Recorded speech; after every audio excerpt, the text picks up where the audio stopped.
Hi, Professor. How's it going? My name is Wasim, and today we're going to be looking at the logistic growth and harvesting uh, differential equation.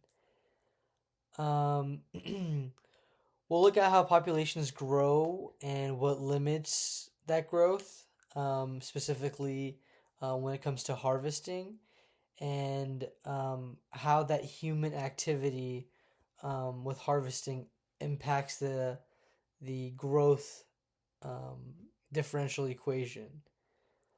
Um, the goal for today is to understand how we can use math, specifically differential equations, to make decisions about the resources that we have and the resources that we use to essentially be more efficient and make better decisions. All right. Okay, so introduction. We're gonna look at a few things, but one thing that this differential equation shows that population change is constant in our world. It's something that we see everywhere from our wildlife ecosystems to something as simple as urban growth. And we use differential equations to help us model and predict population growth. Um, and they help us look at patterns and model them mathematically. The entire universe is basically surrounded by math, so we use math to kind of help us make decisions on our environment, and we can and we'll and we'll see how um, this logical growth and harvesting can help us make decisions when it comes to environmental and farming. Um, and then we'll explore the difference between exponential and logical growth. And yeah. So this kind of idea of exponential growth first came from this guy named Thomas Malthus. He kind of introduced the idea that unlimited resources led to unchecked growth. So our normal idea of the exponential growth formula wouldn't work in real life scenarios. It kind of works for a little snippet at the beginning, but after that, I mean, things don't just grow at the same rate continuously forever. Um, and then Charles Darwin kind of used his idea on that to kind of help how give his ideas and understand and to build his understanding of natural selection. So these two models give us the foundation for what we're going to be talking about today. All right, exponential versus logical growth. Exponential growth, like we talked about, is that kind of idea of unlimited resources and growth. Growth is like indefinite. Logical growth adds this one part that we call the carrying capacity. In the carrying capacity, um, is kind of what we use to assume that things just don't grow on forever, and it kind of approaches this carrying capacity or limit um, that the population will approach. So this kind of takes into account food, space, a habitat as a population, because we know that in reality resources are limited. So that's kind of where the logical growth comes in. Think of it like a fish tank. At some point, it can't support any more fish without harming the entire ecosystem. So the ecosystem has to balance itself out. So we kind of see with logical growth, we kind of see this S curve. We see this S curve where it starts to kind of have this kind of look of exponential growth, but as it kind of approaches the carrying capacity, it starts to kind of come to a plateau and level off. So we see this kind of S curve, and we see this natural limit that we see in nature. So we use this equation, dp over dt equals kp times 1 minus p over n. and the P will be our population size.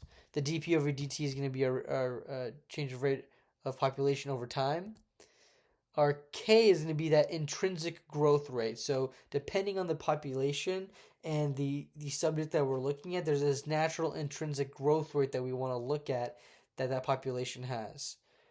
And then with the population size, so we have to have an initial population for the equation to work. There has to be some population. There can't be zero population for the equation to work. The N would be our carrying capacity. So you can kind of see, like, as the population approaches that carrying capacity, you can kind of see in that formula. You can kind of start to see the limit, right?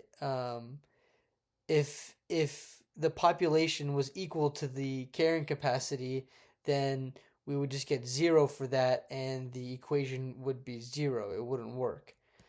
So we see that S curve behavior. This is a good model because it reflects how populations behave in real world, especially when resources can become scarce. And so we'll kind of talk about the different types of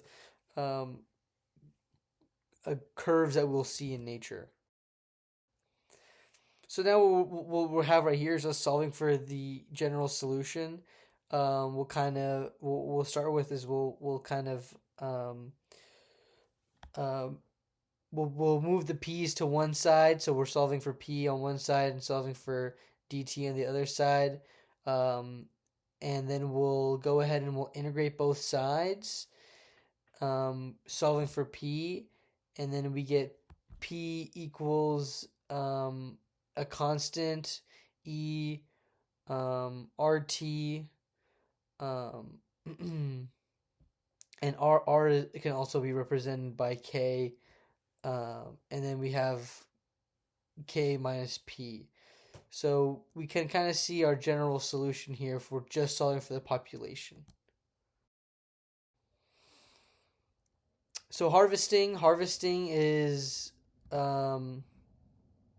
this kind of constant that we add on to the end of this equation, and it basically shows like real world. Let's go back one. Well, it shows real world examples of removing a number from that population. So this is the exponential growth versus the logical growth in the graph. But that harvesting is basically like fishing or logging or even hunting. It affects that growth rate. So that H term will be the harvesting rate, and that harvesting rate is always below the carrying capacity because in theory, right, if a population isn't getting to its carrying capacity, you want to be harvesting at a good number. But we also see harvesting when a population gets out of control, too large, beyond what the theoretical carrying capacity would be. So we can use harvesting as a way to balance it out a little bit. So this graph is showing different curves for various harvest rates. No harvesting, the population stabilizes at K. Moderate harvesting, we get a new and lower equilibrium. And the high harvesting, the population can collapse. Too much harvesting can lead to extinction.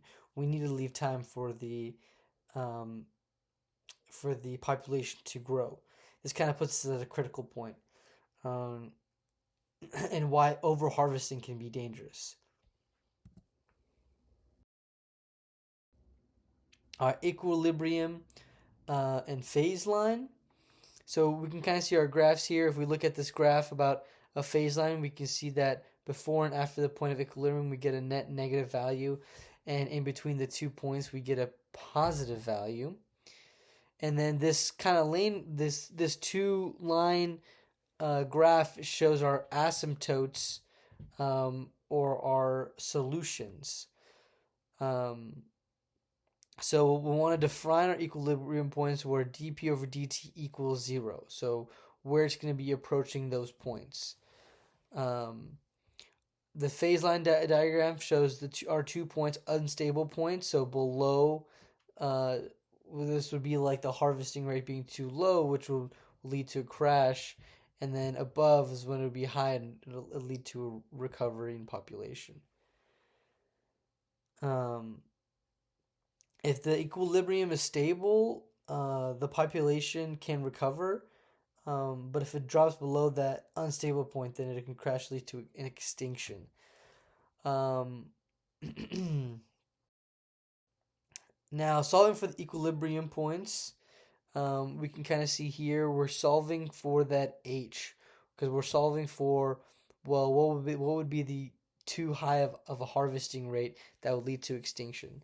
So remember, if the harvesting rate is greater than when we solved here for that kn over 4, then we'll get zero solution. We'll have zero population. But if the harvesting rate is lower than the kn, then we'll get our solutions of our 2 points of our stable and unstable points. And if the harvesting rate is equal to the population growth rate, then we'll just get an answer of 0. So real world applications of where can we see this differential equation and harvesting? So somewhere we saw it was in 1992, a Canadian cod fishery ended up overfishing their population over a few decades, and that aggressive overfishing led to the populations of cod to just 1% of their normal levels. So the way this was changed was the government had to impose a ban, but by then it was kind of too late. So the communities around this, the fishery, ended up collapsing, and it played a big impact in the fishing, um, into the fishing markets to this day. So it kind of demonstrates the importance of the model and setting the limits, right? So we can see how maybe policymakers need to step in and say, okay, well, this is the harvesting rate for fishing, logging, or even hunting.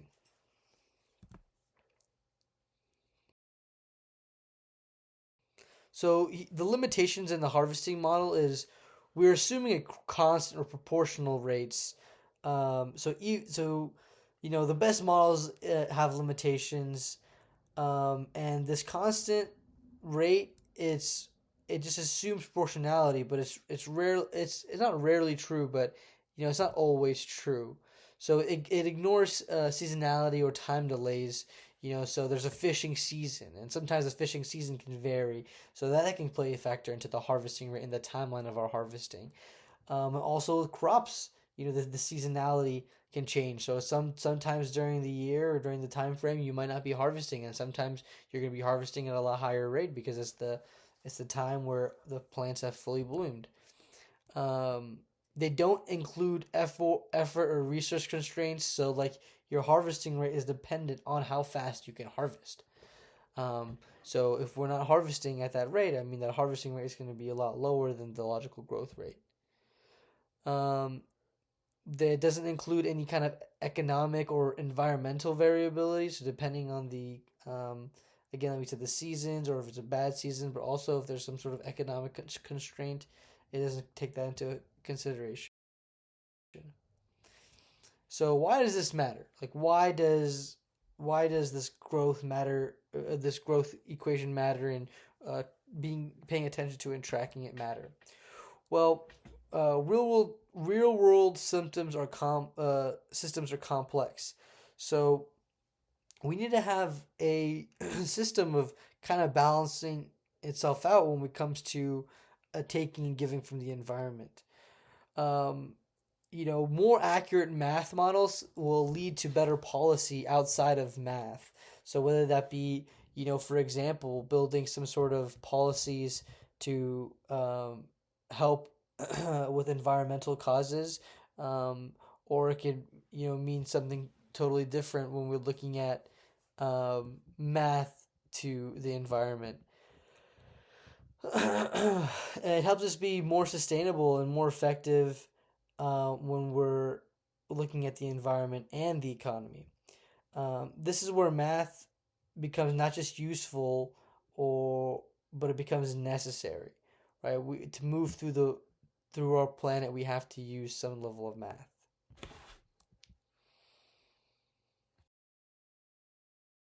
Okay, in conclusion, logistic growth and harvesting reflects real resource dynamics, helps identify safe harvesting levels, supports ecological balance and long term planning, and math plus science equals practical decision making. All right, that's the end of our presentation, or my presentation. So thank you very much.